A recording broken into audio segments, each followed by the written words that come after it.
제가 어딘가에서 이런 글을 읽은 적이 있습니다. 한 사람이 나아온다는 것은 그의 인생 전체가 나오는 것이다. 이 문장은 진정한 만남이 무엇인지, 그리고 한 사람을 진정으로 맞아들인다는 것이 뭔지를 잘 표현한 문장이라고 생각합니다. 즉, 그것은 한 사람이 지금까지 살아온 인생을 받아들이는 것이고, 앞으로의 인생 여정을 이제는 남이 아닌 우리의 일로 여기며 함께 가겠다는 것이죠. 오늘 우리가 읽은 짧은 본문에서 그런 진정한 만남 또는 진정으로 누군가를 맞아준다는 것이 뭔가가 잘 드러납니다. 예수님께 나오는 나병 환자의 모습에서, 그리고 그를 맞아주시는 예수님의 모습에서 인생 전체가 나온다는 것, 그리고 그 인생 전체를 맞아준다는 것이 뭔지가 잘 드러납니다. 사실 오늘 본문은 아주 짧기 때문에 예수님이든 나병 환자든 간에 그 말과 행동이 한 두어 개밖에 없어요. 그렇지만 이 나병 환자의 한두 가지 말과 행동 속에는 그를 지금까지 짓눌러 왔던 인생의 짐의 무게가 고스란히 표현되어 있고, 또 나병 환자에게 응답하시는 예수님의 말씀과 행동 속에는 그 한 사람의 인생 전체를 품으시며 맞아주시는 예수님의 마음이 잘 드러나 있습니다. 특히 우리가 오늘 본문의 배경이 되는 이 나병 환자에 대한 구약 성경의 말씀을 잘 안다면 더욱 이 나병 환자의 행동과 말, 또 예수님의 행동과 말 속에 담긴 의미를 이해할 수 있을 것입니다. 자, 나병 환자가 예수님께 어떤 모습으로 나왔습니까? 그의 기도 제목이 뭡니까? 우리 12절 한번 읽겠습니다. 같이 시작. 예수께서 한 동네에 계실 때 온몸에 나병 들린 사람이 있어 예수를 보고 엎드려 구하여 이르되 주여 원하시면 나를 깨끗하게 하실 수 있나이다 하니. 여러분 어때요? 제가 이 나병 환자의 나오는 모습이 인생 전체가 나오고 그의 말과 행동에 그 인생의 짐의 무게가 고스란히 표현되어 있다고 했는데 그게 좀 보입니까? 자, 좀 더 분명하게 비교하기 위해서 비교가 될 만한 예를 하나 보겠습니다. 마태복음 20장에 나오는 맹인들이 예수님께 나와서 구하는 행동과 모습을 한번 볼게요. 핸드아웃에 보십시오. 맹인 두 사람이 길가에 앉았다가 예수께서 지나가신다 함을 듣고 소리질러 이르되 주여 우리를 불쌍히 여기소서 다윗의 자손이야 하니 무리가 꾸짖어 잠잠하라 하되 더욱 소리질러 이르되 주여 우리를 불쌍히 여기소서 다윗의 자손이여 하는지라. 예수께서 머물러 서서 그들을 불러 이르시되 너에게 무엇하여 주기를 원하느냐 이르되 주여 우리의 눈뜨기를 원하나이다. 여러분 어떻게 보면 이 맹인들의 보여주는 모습이 병든 가운데 예수님께 나온 사람들의 보다 일반적인 모습일 겁니다. 즉 간절하게 외치며 고쳐달라고 하는 모습, 이게 이제 일반적인 모습이겠죠. 근데 오늘 나병 환자는 이렇게 간구합니다. 주여 원하시면 나를 깨끗하게 하실 수 있나이다. 먼저 원하시면이라는 말을 한번 생각해 볼까요? 우선 이것은 언뜻 보면 예수님의 능력에 대한 아주 완전한 신뢰가 담긴 표현입니다. 즉 주님이 원하시기만 하면 불가능한 일은 없습니다. 이런 의미를 담고 있죠. 주님이 원하시면 아무도 못 고치는 이 나병, 온몸에 펴진 이 나병을 낫게 하실 수 있습니다. 자, 그런 의미도 담고 있고요. 그러나 또 한편으로는 여러분 이 성경에 나와 있는 많은 주님 앞에 나온 사람들 중에 이 원하시면이라는 단어를 쓴 사람은 이 사람밖에 없습니다. 이 표현은 이런 뜻이 또 담겨 있어요. 주님, 즉 이 사람은 주님의 능력에 대해서는 확실히 신뢰합니다. 그러나 주님의 마음도 그런지는 확신이 없는 거예요.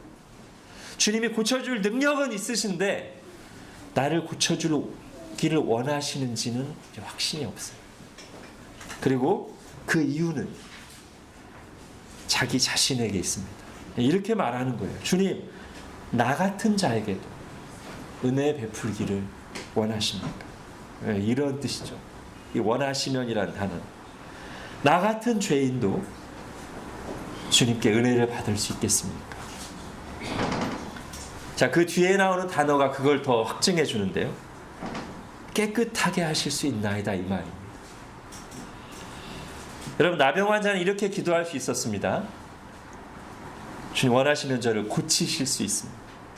저를 낫게 하실 수 있습니다. 자, 맹인들은 그렇게 구했죠. 무엇을 하여 주기를 원하느냐는 질문에 우리의 눈 뜨기를 원합니다. 눈 고쳐주십시오. 근데 나병 환자는 나를 깨끗하게 하여 주실 수 있습니다. 오해하시면 안 돼요. 이 깨끗하게가 지금 살이 다 썩어 있으니까 뽀얗게 깨끗하게 해주신다 그런 뜻이 아닙니다. 여기서 깨끗함은 종교적인 의미의, 영적인 의미의 부정함, 더러움에 반대되는 의미의 깨끗함이에요. 피부 깨끗하게 해달라는 게 아니에요. 즉 이 사람은 지금 이렇게 기도하는 겁니다. 병을 낫게 해달라는 기도가 아니고 나는 더러운 사람이오니, 나는 부정한 사람이오니 그런 나의 더러움, 하나님 앞에서의 부정함을 씻어주시옵소서, 이런 뜻이에요. 원하시면이라는 말 속에, 그리고 깨끗하게라는 말 속에 이 나병 환자가 자신에 대해, 자신의 문제에 대해 어떻게 생각하는지가 잘 드러납니다. 그리고 이 사람이 정말로 고통스러워하는 것이 뭔지, 정말로 해결받고 싶은 문제가 뭔지가 이 말 속에 잘 드러납니다. 이 사람은 지금 단지 병 때문만에 고통스러워하는 게 아닙니다. 이 사람이 가진 이 나병, 이 나병이 가진 의미, 그것 때문에 겪어야 했던 마음의 고통, 인생의 여정이 훨씬 더 이 사람에게는 무겁고 컸던 것이죠. 자, 이제 죄와 나병을 한번 생각해 보겠습니다. 우선 꼭 죄 때문에 나병이 오는 것은 아닙니다. 특히 오늘날에 나병 환자를 향해서 그것을 죄와 연결시켜서 말하는 것은 바람직하지 않습니다. 다만 구약 성경이 이 나병을 다루는 방식에 있어서는 분명히 다른 병들보다도 이 나병이 죄를 상징하는 의미가 분명히 있습니다. 증상에 있어서나 이 나병을 다루는 방식에서 그래요. 우선 이 나병은 우리 몸이 썩고 일그러지는 것이죠. 마치 죄 때문에 하나님의 형상이 변질되고 상실되는 것과 같은, 그리고 마침내는 생명을 잃어버리는 것과 같은 그 모습을 이 나병의 증상이 잘 보여줍니다. 그런가 하면 이 나병에 걸렸을 때 어떻게 해야 되는가를 보여주는 구약의 성경을 보면, 구약 성경의 말씀을 보면 이것이 정말로 죄와 더 긴밀하게 연결되어 있다는 것을 우리가 알게 됩니다. 우리 레위기 13장 한번 보겠습니다.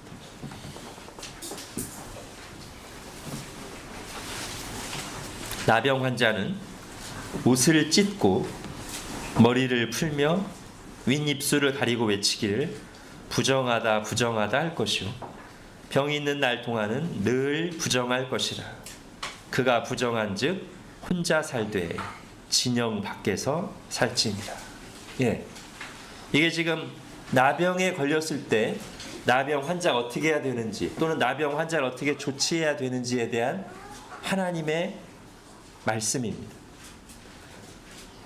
여러분 구약 성경을 잘 아시는 분들은 옷을 찢는 행동이 어디서 나오는지 많이 보실 겁니다. 깊은 슬픔을 표현하는 행동이죠. 또는 회개하는 행동이고요. 옷을 찢고 머리를 푸는 행동은 죽음 앞에서 애곡하는 행동입니다. 즉 나병 환자에게 병 걸렸다고 해서 이렇게 하지 않잖아요. 근데 나병 환자는 이렇게 해야 돼. 나병이 확증되는 순간 깊은 슬픔을 표현하는 또는 회개를 표현하는 또는 죽음 앞에서 애곡하는 것과 같은 행동을 했어야 돼요. 옷을 찢고 머리를 풀고 더군다나 윗입술을 가리고 자기 자신에 대해서 부정하다, 더럽다라고 말했어야 됩니다. 그리고 46절에 보면 이 사람은 부정하기 때문에 즉 깨끗하지 않기 때문에 진영 밖에서 살아야 됩니다. 여러분 이스라엘에서 진영 밖에 산다는 것은 단지 위생적인 의미의 격리만을 의미하지는 않습니다. 왜냐하면 이스라엘의 진이라는 것은 그 중심에 성전이 있습니다. 하나님이 임재하시는 거룩한 공동체란 말이에요. 그 진영 밖에 머문다는 것은 하나님의 이 거룩한 공동체와 단절되는 것이고 그 의미를 생각하다 보면 이것은 마치 하나님의 임재로부터 하나님의 은혜로부터도 단절되는 것과 같은 의미가 있다는 것이죠. 자, 이 나병이 나았을 때 하는 행동을 보면 이것이 죄에 대한 관계와 더욱 분명해집니다. 자, 레위기 14장 보십시오. 나병이 나았다고 판단될 때입니다.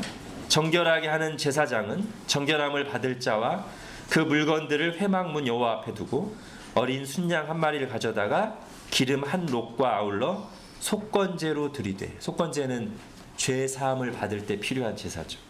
여호와 앞에 흔들어 요제를 삼고 또 제사장은 속죄제를 드리되, 이것도 당연히 죄를 해결할 때 드리는 제사입니다. 속죄제를 드려 그 부정함으로 말미암아 정결함을 받을 자를 위하여 속죄하고 그 후 번제물을 잡을 것이요 제사장은 그 번제와 소제를 제단에 드려 그를 위하여 속죄할 것이라. 그리하면 그가 정결하리라. 오늘 본문 표현대로 하면 그리하면 그가 깨끗하게 되리라. 이런 뜻입니다.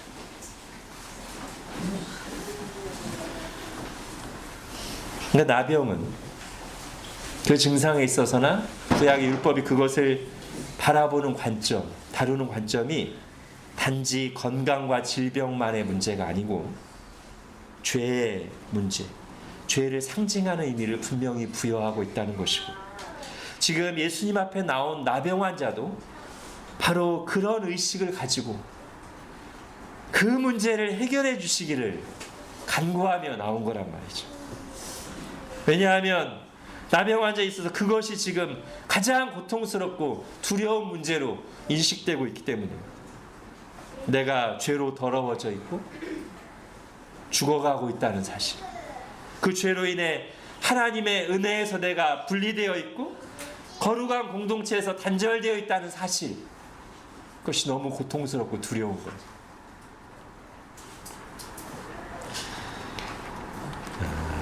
여러분, 사람을 정말 더럽게 만드는 것, 사람을 파괴하는 것이 뭡니까? 외부에서 오는 어떤 문제가 아니고 우리 속에 있는 죄입니다. 우리 속에 있는 독이죠. 여러분, 청소년들을 무기력하게 만들고 더럽게 만드는 것은 외부에서 오는 어떤 문제가 아니고 죄입니다. 우리 청년들을 무기력하게 만들고 더럽게 만드는 것은, 그들에게서 인간다움을 빼앗아가는 것은 외부에서 오는 어떤 문제가 아니라 우리 속에 있는 죄입니다. 어른들도 마찬가지. 그럼 마가복음 7장을 한번 보겠습니다. 무엇이든지 밖에서 사람에게로 들어가는 것은 능히 사람을 더럽게 하지 못하되 사람에게서 나오는 그것이 사람을 더럽게 하느니라. 속에서 곧 사람의 마음에서 나오는 것은 악한 생각 곧 음란과 도둑질과 살인과 간음과 탐욕과 악독과 속임과 음탕과 질투와 비방과 교만과 우매함이니 이 모든 악한 것이 다 속에서 나와서 사람을 더럽게 하느니라. 그러니까 외부에서 오는 문제들은 우리에게 고난을 주고 힘들게 할 수는 있어요. 그러나 더럽게 하거나 하나님으로부터 단절시키지는 못합니다.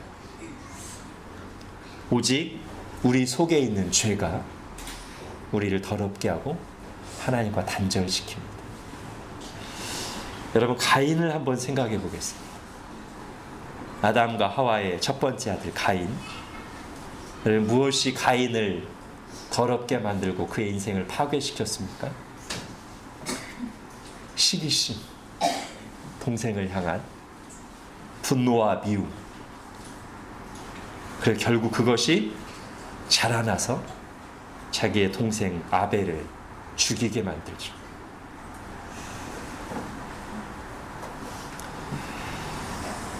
그래서 가인은 하나님과 단절됩니다. 하나님의 공동체에서 쫓겨납니다. 그리고 여기서부터 가인 안에 근본적인 두려움이 찾아옵니다. 나의 존재의 근원이요 생명의 원천인 하나님과 단절될 때 우리 영혼의 근본적인 두려움과 공허함, 결핍이 찾아오죠. 여러분, 가인이 죄를 짓고 나서 하나님께서 내리신 형벌에 반응하는 모습에서 그게 잘 드러납니다. 즉 하나님을 떠난 인생들의 근본적인 내면 상태가 가인의 말 속에 잘 나타나요. 여러분, 창세기 4장 한번 보겠습니다. 가인이 여호와께 아뢰되 내 죄벌이 지기가 너무 무거우니이다. 예, 죄짐.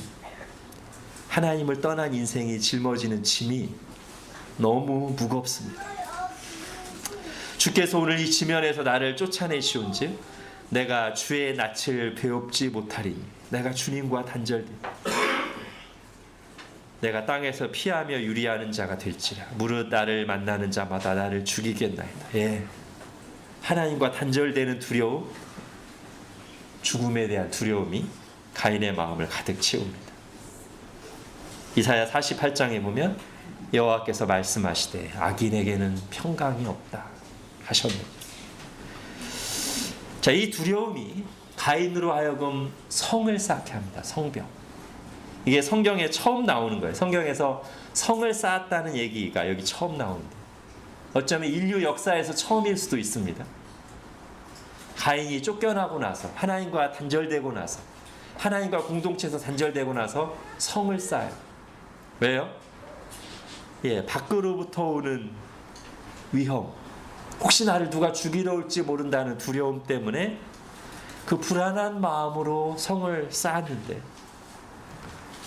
그것이 가인에게 진정한 생명과 평안을 보장할 수는 없었습니다. 성을 아무리 높이 쌓아도 마음의 평강은 없다는 거죠. 왜냐하면 그의 진짜 문제는 죄 문제고 그의 두려움은 하나님과의 단절에서부터 오는 것이고 그 문제를 진짜로 해결하는 것은 하나님과의 관계를 풀어야 되는 데서 실마리를 찾을 수 있는 것이기 때문에 그것을 놔둔 채 높이 성을 쌓는 것만으로 많은 돈을 쌓아놓는 것만으로 많은 인맥을 쌓는 것만으로는 내 마음속에 있는 두려움과 공허함을 근본적으로 해결할 수 없다는 말입니다. 지금 나병 환자도 그런 고통의 시간을 겪어왔습니다. 특히 나병 때문에 이스라엘 진영 밖에서 살아야 했던 그는 하나님 백성 공동체로부터의 단절을 경험했으며 거기에서 마치 하나님과 끊어진 듯한 하나님의 은혜와 끊어진 듯한 두려움을 느꼈을 겁니다. 가인과 차이가 있다면 이 나병 환자는 그것을 자신의 죄 문제로 인식했습니다. 그래서 하나님께 나와서 병을 고쳐달라고 하기 전에 나를 깨끗하게 해달라고 간구하는 것입니다. 여러분, 죄의 증상이 있는 것과 죄인으로서 자기 인식을 하는 것은 좀 별개의 문제예요. 즉, 하나님을 떠난 인생들이 누구나 다 죄의 증상은 경험하지만 제가 앞에서 말한 근본적인 두려움, 공허함, 그러나 그 증상을 죄의 증상으로 인정하는 것은 별개의 문제란 말이에요. 즉, 모든 사람이 죄인이지만 자기가 하나님 앞에 죄인이라고 인식하는 것은 그건 모두가 하는 게 아니고요, 하나님의 은혜를 주실 때만 할 수 있는 일이에요. 하나님께서 우리에게 은혜를 주실 때, 우리의 눈을 열어주실 때 일어나는 중요한 일 중에 하나는 죄에 대한 각성입니다. 우리 지난주에 들은 말씀 한번 생각해 보십시오. 시몬 베드로가 예수님이 누구신가를 발견했을 때 제일 처음 나온 마디가 뭐예요? 주여, 나를 떠나소서, 내가 죄인이로소이다. 여러분, 바울의 고백이 뭡니까? 내가 죄인 중에 괴수니라. 노예선의 선장이었다가 회개하고 목사가 된 존 뉴턴의 유명한 찬송이 뭡니까? 나 같은 죄인 살리신 그 은혜 놀라워, 잃었던 생명 찾았고 광명을 얻었다.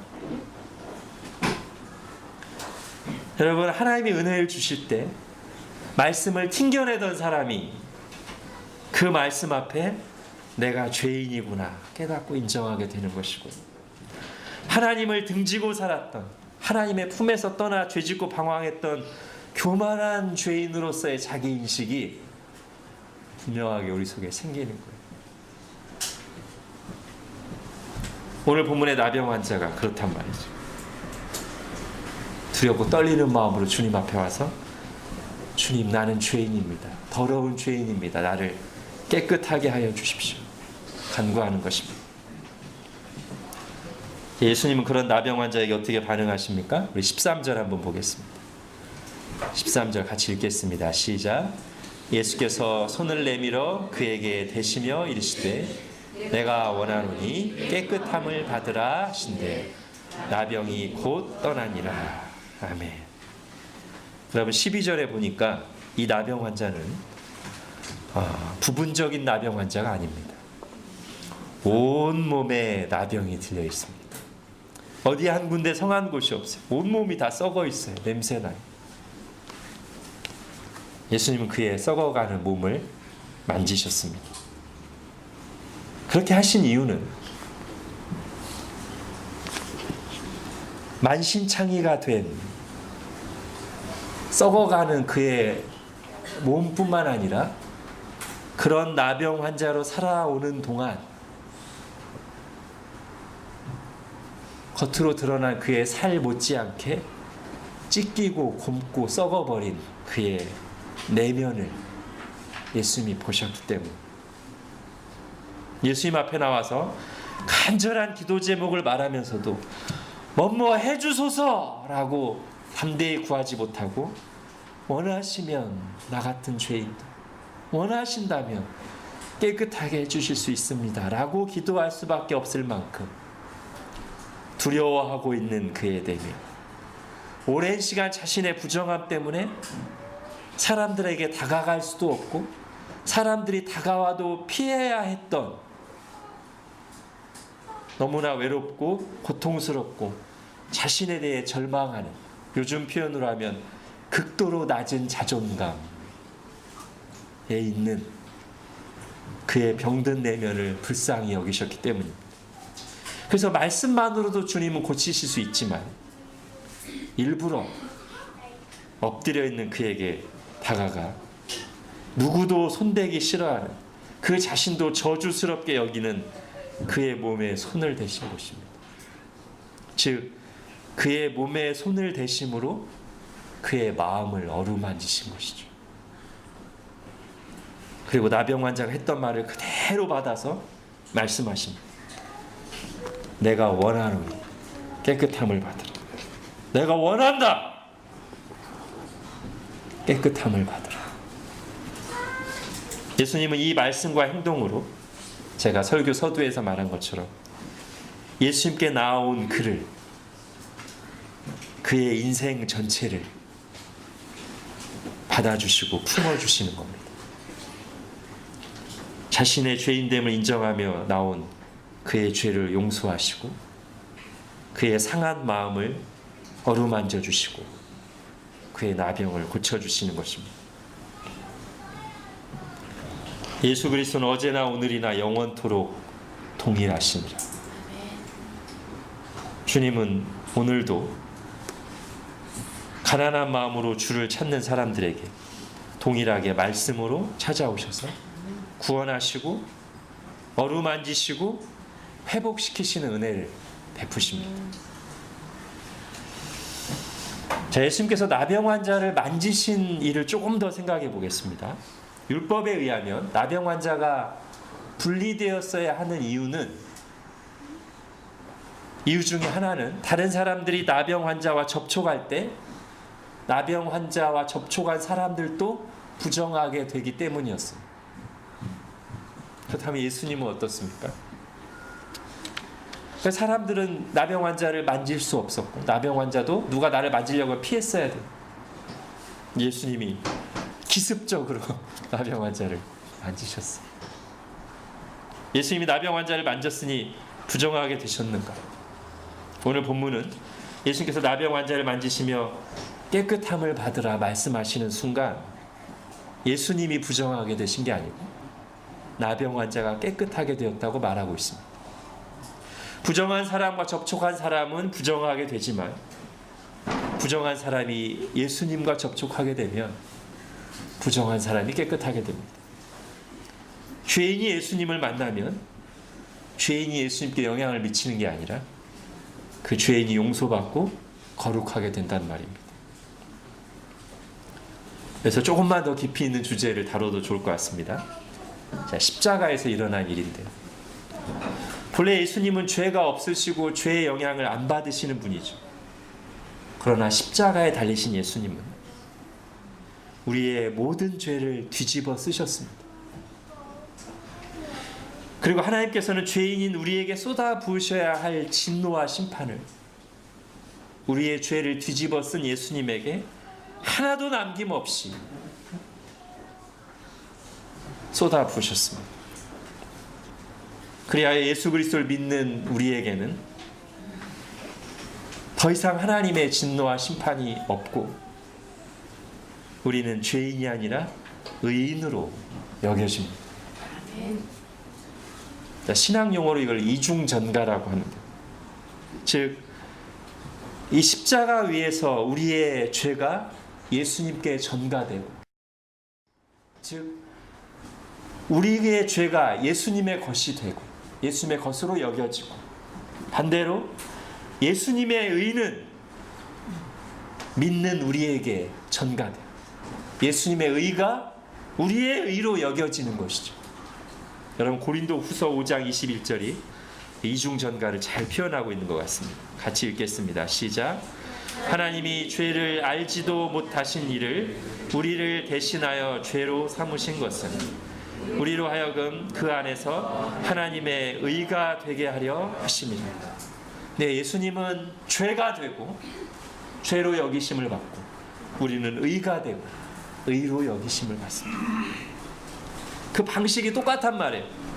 본래 예수님은 죄인이 아니시지만, 죄가 전혀 없으시지만 우리의 죄 때문에 철저하게 죄인으로 취급받고 하나님의 정죄와 심판을 받으신 것처럼, 본래 우리는 의인이 아니지만 하나님 앞에 내세울 의가 전혀 없지만 예수님의 의가 확실하게 우리의 의로 여겨져서 전가돼서 그 십자가의 공로 때문에 우리는 하나님 앞에 죄인이 아니라 용서받고 깨끗해진 의인으로 하나님의 자녀로 서게 된다는 것입니다.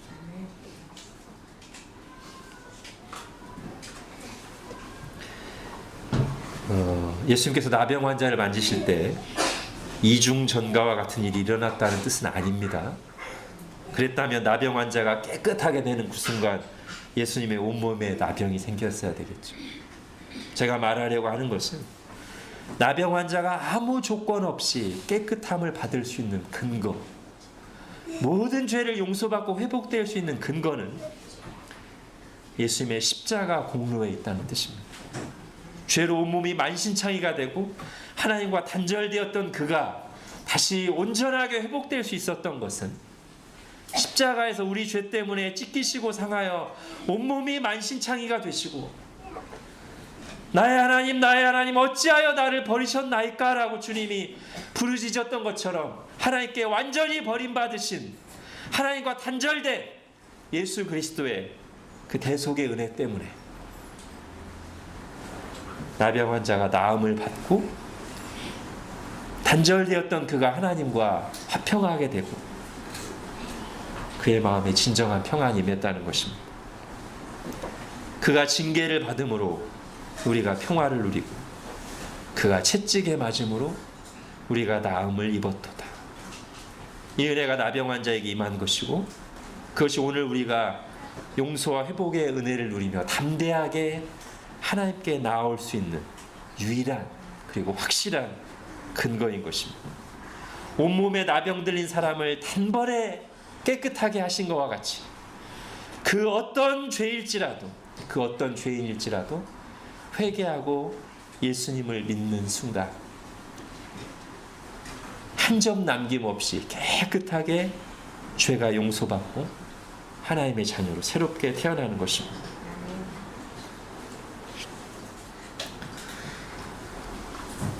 자, 이제 14절부터 나오는 주님의 경고의 말씀의 의미를 잠깐만 생각하고 마치겠습니다. 나병 환자를 고치시고 어루만지신 예수님은 즉시 엄중한 경고의 말씀을 덧붙이십니다. 사람들에게 말하기 전에 먼저 제사장에게 가서 율법에 가르친 대로 절차를 밟아서 하나님이 너에게 베푸신 은혜를 확증하라는 것이죠. 여기서 예수님이 14절에 아무에게도 이르지 말라 이 말은 앞으로 영원토록 이 말을 하지 말라는 뜻이 아니고요. 우선순위 또는 일시적인 지침으로서 말씀하신 거라고 봅니다. 즉 나중에 말해도 돼요. 그러나 일단은 너는 사람들에게 말하기 전에 제사장에게 가서 율법에 말씀하신 절차를 밟고 온전한 회복의 과정을 밟으라는 것입니다. 여러분, 예수님은 자유로운 분이시지만 하나님의 율법, 하나님의 말씀을 결코 가볍게 여기시는 분이 아닙니다. 예수님은 그때그때 기분에 따라 행하시는 분이 아니라 하나님 뜻 안에서 질서 있게 행동하시는 분이십니다. 앞서 살펴보았듯이 나병에 관한 말씀이 구약 성경에 분명히 나옵니다. 지금 이 사람은 유대인이죠. 이스라엘 사람이죠. 그리고 아직 구약 경륜 아래에 있는 사람이기에 지금 구약 성경의 율법에 나온 대로 그대로 했어야 합니다. 그리고 그렇게 할 때 하나님이 주시는 분명한 은혜가 있는 거예요. 우리한테 적용한다면 우리는 확실하게 구원을 받았을지라도 아직 죄악된 세상에서 연약한 육신을 가지고 살고 있음을 생각해야 됩니다. 그래서 우리는 싸워야 되고요. 하나님의 은혜를 날마다 구해야 되고요. 항상 하나님의 말씀을 가까이 해야 되는 거예요. 그리고 그럴 때 하나님이 주시는 은혜가 분명히 있는 거예요. 그러지 않고 마치 이미 새하늘과 새 땅에 이른 것처럼 자유함만 강조하고 말씀과 기도를 매일매일 가까이 하지 않으면 그 사람은 하나님의 뜻을 에서 벗어나게 살고 있는 것이고 자기가 아무리 자유하다고 주장할지라도 하나님의 은혜를 실제적으로 누리지 못하는 영적으로 무기력한 삶을 살 수밖에 없는 것입니다.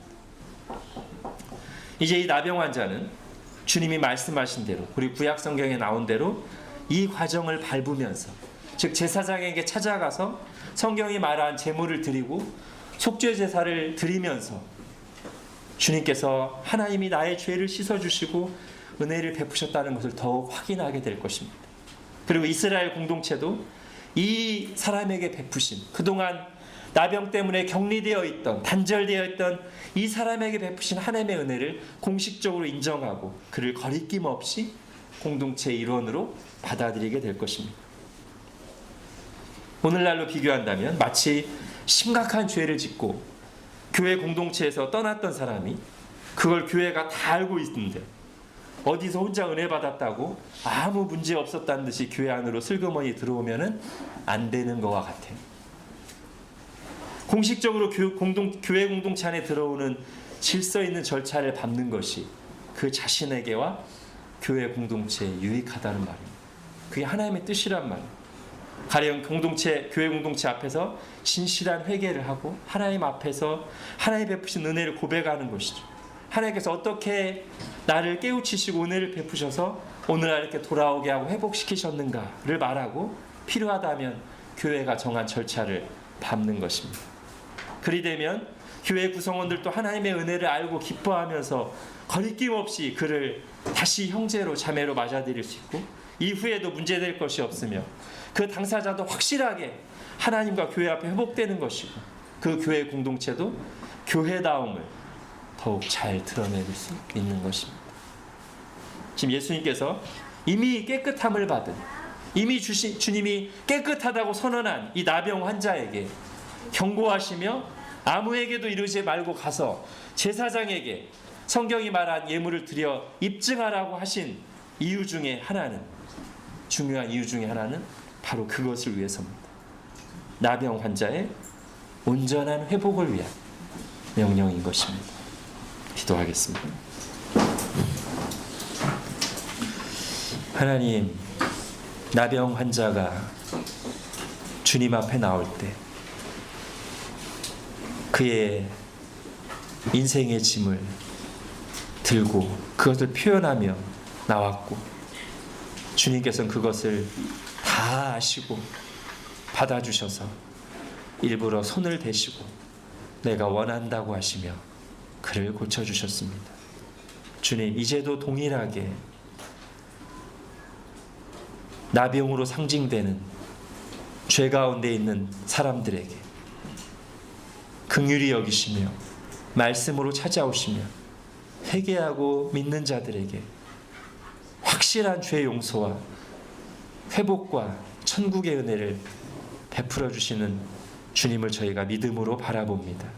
하나님, 이 은혜를 저희가 확실히 믿고 굳게 붙잡게 하여 주시고 또 이 은혜를 아직 알지 못하여 근본적인 두려움과 공허함 가운데 있는, 하나님과 단절되어 있고 심판을 향해 가고 있는 못 사람들을 향한 이 주님의 마음, 불쌍히 여기시고 손을 대시는 주님의 마음을 품고 기도하며 전도하며 섬기는 저희들이 되게 하여 주옵소서.